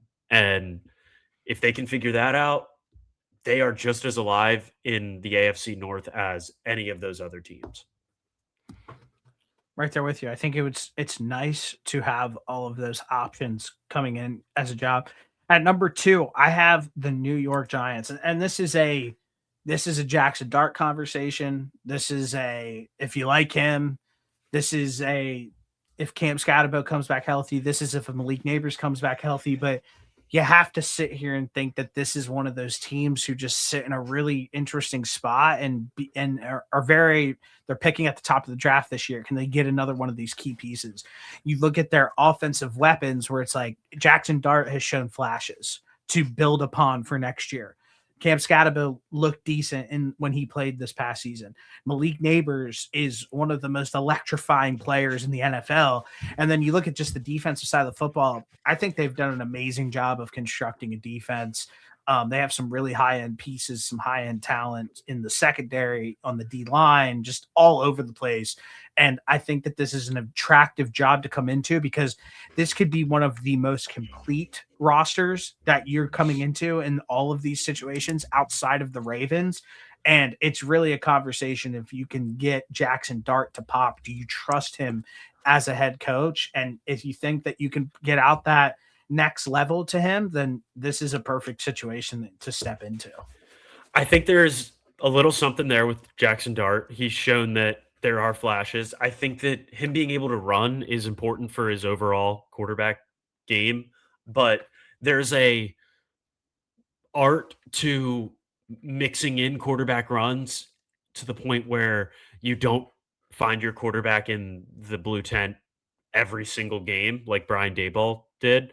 So I think whoever the next coach and head coach and OC is, I think they're going to have to be very precise and very like thorough when it comes to figuring that process out. But I like the guys they have. I mean, you covered their offense. I think they have like I think Malik Neighbors is great, and he's going to come back from an ACL injury, and hopefully he won't miss a beat. Scatabo showed some really good stuff in his time as a running back before destroying his ankle. I think you touched on it too. The defensive side of the ball, like they've got guys in New York. It's just the coaching hasn't been great, and I think they have a couple pieces that they need to shore up. Obviously on both sides, otherwise this team would have been better. But I think there's something there, and there's I think that Jackson Dart is a better quarterback, is the second best quarterback out of all of the out of all of the teams that need a new head coach. I think he's probably the second best one. I completely agree with you on that. Before we go to the last team, my parents just got home and Una's freaking out. So can you give me 1 second? Of course.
All right, my bad about that. It's okay. She just gets fired up. All right, last team on the list. This is easy, straightforward, simple. Baltimore Ravens.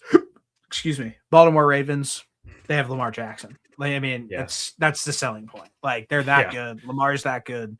That's all there is to it. Yeah. They've got Lamar Jackson, Derrick Henry, Kyle Hamilton. They could have Like you don't even need I didn't even this, need to name the other yeah, guys. this It's just roster. Lamar. It's Lamar. Like that's It's the just Lamar job. Jackson. And he's a two-time MVP. You got to feel good about that. There's not many guys that you can walk into you can't. There's not many coaching positions that you can walk into and say that your quarterback is a two-time MVP and has like an 85% win rate against the NFC, and it's just there's not much to talk about there. It is crazy though, because maybe I just haven't noticed it, but how many times and we could have the Ravens could be the first of two teams with top 5 quarterbacks in the NFL to have new coaches. Three teams, actually. There could be 3 teams in the NFL with top 5 quarterbacks that have a new coach next year. Potentially, Which is crazy, right? Like normally is. that's what saves you as a head coach is having a top 5 quarterback, and there's a world where all three of them have new head coaches. Yeah, crazy. It's that. You said you have a question for me after all of this is Yes. done. What? Okay, so I wasn't. I think I figured it out based off of. I feel like the Ravens are just like in such a different category than the rest of these teams because of them having Lamar Jackson that it almost like doesn't apply to them. But what did you value most aside from Lamar Jackson when you came up with this list? So like, did you value the roster? Did you value where they picked in the draft? Like, what do you I consider the feel like most important? I feel like I gave all. I feel Does like it? I gave all of that within each explanation pretty well. I think that like each of them have different perks and things like that. At the bottom of the list are the two teams that have the worst rosters and don't So it have is roster. they don't have the end on top of that. They don't have the autonomy to change the trajectory of their franchise by taking one of the top quarterbacks in this year's draft by saying the Cardinals sit at 3 and they're probably realistically they're not going to have a quarterback to take, and the Titans are stuck with Cam Ward for at least one more season. So it was a mixture of roster and because if you were to ask me like I think the Raiders have some of the, like one of the worst rosters out of all of that group, but Yeah.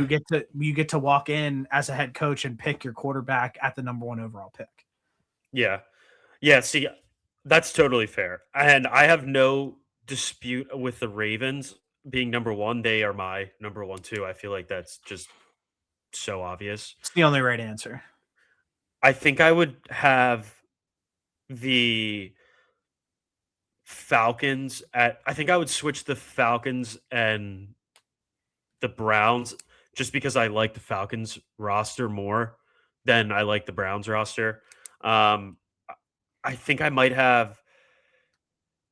I think I would have the Cardinals up a spot too, and I'd probably put the Raiders at 6. Other than that, but that's like extremely like me Raiders had the first splitting. pick in the draft. I know, but that's me splitting like the absolute And hairs. and I don't also know how I feel about the quarterbacks yet. So and that's as of also today. and also you watched what the Falcons are year after year after year, like with I this know. roster. If this roster is only capable of winning 8 games with this I just can't quarterback, quit.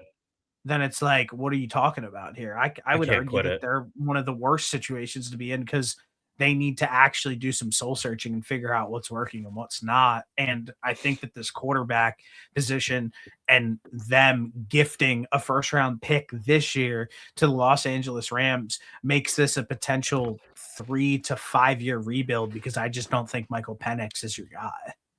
I just can't quit Bijan and Drake London and Kyle Pitts. I can't. And I've seen like enough. Just I've gave you seen the reason enough. to. I know. I'm Well, not I know saying that, but I'm not saying I they're know. not good players. I'm I saying know. that I'm pleading my case here as to why I had them higher is because I love the talent around those guys. I think they have a good offensive line. I saw what the defense could do in flashes. I think they just need like Michael Penix just has to be a middle of the road quarterback, and that team can win the division consistently. So But that's my asking a lot. so well before Michael Penix was playing, or before Or Kirk Cousins, whoever is that before quarterback. before before Michael Penix got ruled out with the ACL, like this team was on a trajectory to not win 8 games. Like Kirk Cousins came in and played I know better than whoever's that Michael Penix quarterback, did whoever's playing. this season. And I'm looking here, like the Falcons would have had the 13th pick in the NFL draft this season. Yeah. Like, I mean, I'm no expert, obviously, but I think that would probably have been a good pick for them to probably have for their roster coming into next 100%. season. So 100%. I just think that, like, I don't know. I think that those miscues is what makes them a little bit lesser than them. But that's all there is to it.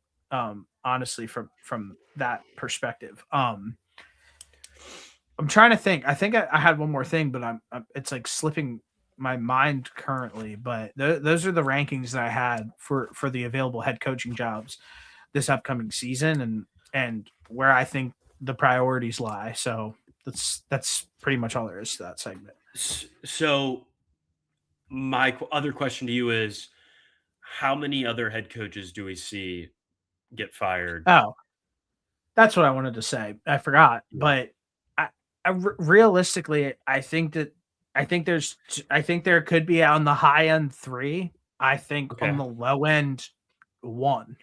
I Yeah. think that no matter what, this might be a hot take. Nope. If the Bills don't win the Super Bowl, Sean McDermott will be fired. And I said Okay. it at the top, You but did. I'm Yes. looping it back into this as well because it would be posted separately. The Bills have so much at stake going in to the 2026 playoffs right now. Yeah. They play the Jacksonville Jaguars first. Josh Allen, who has historically not been able to beat the Kansas City Chiefs and Patrick Mahomes in the playoffs, has finally been able to avoid Patrick Mahomes and the Kansas City Chiefs this playoff period. On top of that, you don't play Joe Burrow, who has beat him as well, and you don't have to play Lamar Jackson, which he has beat Lamar Jackson, but having to face those big 3 quarterbacks is just it's a rough matchup.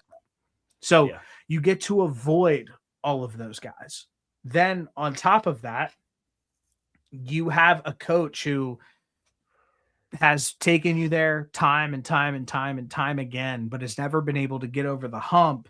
And if you can't beat these teams that are in the playoffs and win a Super Bowl this point, when are you ever going to win a Super Bowl as currently constructed? And when you start to look around and you start to point the fingers, there's one person at the top of the list who has survived all, and that is Sean McDermott. And I think that no matter what, if they don't win that Super Bowl, I think that there's a possibility that he gets canned. Second, I think is Mike Tomlin. Mike Tomlin had that feel good moment at home, and it felt almost like I think it happens? I think it's a 50-50, but it almost felt like that was his walk off, where he was at home, he beats the Ravens, a team that he's historically like that team has historic battles over the year with Harbaugh, and it felt like a little bit of like a curtain close. He's blowing kisses to the camera. Harbaugh gets fired. They go and they play a hungry Titans defense in this first round, and I think it's Texans. a stylistic matchup nightmare for them. So I think that, like, although it was a feel good moment for him, the Steelers have to sit there and be like, we are on the hamster wheel of this never ending cycle, and we don't care that you won 10 games. We have to figure out a way to mutually part ways. And I think that that's one. The last one on the list is just strictly if Andy Reid retires and he's done playing football or done coaching football. And I think that that's probably a real shot just based on he's almost retired multiple times already. Is this the time he finally does it? I don't know. I think that there's probably a strong possibility, but I do think that out of all of them, like, I think Mike Tomlin could survive, but I think if a Super Bowl isn't brought to the city of Buffalo, I don't think Sean McDermott survives at all. And for those of you listening, that me talking about the quarterback situation earlier was foreshadowing to this moment of we could see an offseason where Patrick Mahomes, Josh Allen, and Lamar Jackson all have brand new head coaches. It's crazy. Um, it's crazy. I'd have to look back over the No, years, but I don't even no, think there's ever been a scenario like this where the best quarterbacks in the NFL are all heading into the next season with a new head coach. So no. I think you're right. I think there is a scenario where all three of those guys go. I think that we have talked about it endlessly. Mike Tomlin should have been fired for like 4 years, um, Oh, yeah. and somehow the key card just keeps working, and it wouldn't surprise me though at the end of the day if they brought him back. I mean, they need to It get rid of wouldn't him. They either. need to move on, but they we've thought this for so long, and Steelers fans, I feel sorry for you because it's every year you're like, can this be the year that we move on from him? And then you win 9 games and you sneak into the playoffs and you have to deal with another year of him.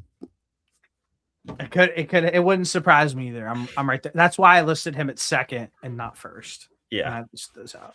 That's all I have. I think you have one more thing, and let's call it a day. We've been at it for a while. We have. All right. This week's blind ranking, MVP seasons. So, and I brought some stats just in case. All right. First, we're going to start with 1993, 1994 Hakeem Olajuwon. He averaged 27.3 points, 11.9 boards, 3.5 assists, 3.7 blocks, was the defensive player of the year, an all-star, and an NBA champion. Hold on one second. You said who was this? 1993, 1994 Hakeem Olajuwon.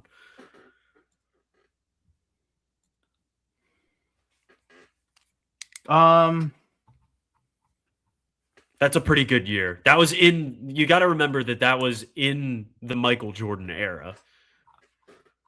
I'm gonna go fourth. Okay. Next, we've got 1998 Barry Sanders, Heisman winner. In 1998, Barry rushed for 2,628 yards, had 37 touchdowns, 37 rushing touchdowns, 39 total touchdowns, and averaged 7.6 yards a carry. One of like the best rushing seasons that you could have had in college football. He didn't. His record did not get broken. He did it in 11 games. I'm going to go second with Barry Sanders' Heisman Trophy. Yeah, that's an insane year. Okay. 2010, 2011 Derrick Rose. So fourth. I should have put that fifth. That was a handover MVP that should have not been to him no matter what. It should have been to LeBron, but you're putting him at 5? Well, I have to put him at 4 because where did I put Hakeem? You put Hakeem at 4. All right, then I put Derrick Rose 5. Okay. I feel good about that one. Next, 2001 Barry Bonds. He hit 328, had 156 hits, 73 home runs, 137 RBIs, and was the Silver Slugger. That means nothing to me, so I'm going to go third because I don't really know baseball like that. So who was it? 01 Barry Bonds. That's an absurd season. But did he get found with steroids after that? Yeah. So I'm going to put him at 3 because he was on steroids. He had 156 hits. He had 73 home runs. He almost had 50% of his hits be home runs. That's absurd. He was juicing. Yeah, bring it back. All right. And my last one, you're going to hate that this is your number one, but 1999 Kurt Warner. He threw for 3,753 yards, 26 touchdowns, had a 66.1 completion percentage, and played in the Super Bowl. These are like deep cuts that I needed time with. If you wanted the best out of this, I know. like I needed more time with this each individual season. But awful list for me. Like the correct list. 1 through 5. Awful 1 through 5. The correct list was Barry Bonds, Barry Sanders, Hakeem, Kurt, and Derek. Yes. That was the correct list. I know. These were deep cuts, though. They were deep cuts. How would you like me to do this moving forward? Because I want to make sure that you are informed, because these are deep, and I did have to like do my research on these before I pulled them out. I don't know. I think some might be hits and some might be misses, honestly. I think that's just how it's going to be. Yeah. That's why I tried to bring like stats alongside, just so it wasn't the stats mean nothing to me. But is it better than me saying 1999 Kurt Warner and that's it? No, that's for sure. So like I gotta have something there for you. That's fair. All right, dude. But that does it for this week. All right, nice 2 hours. It's time for dinner. I'm gonna pet my dog. I'm gonna go eat dinner and walk on the walking pad. Yeah. See ya. I just spit it. Good girl, we're getting paper as a passion. Collect the stacks and bring it back, man, and take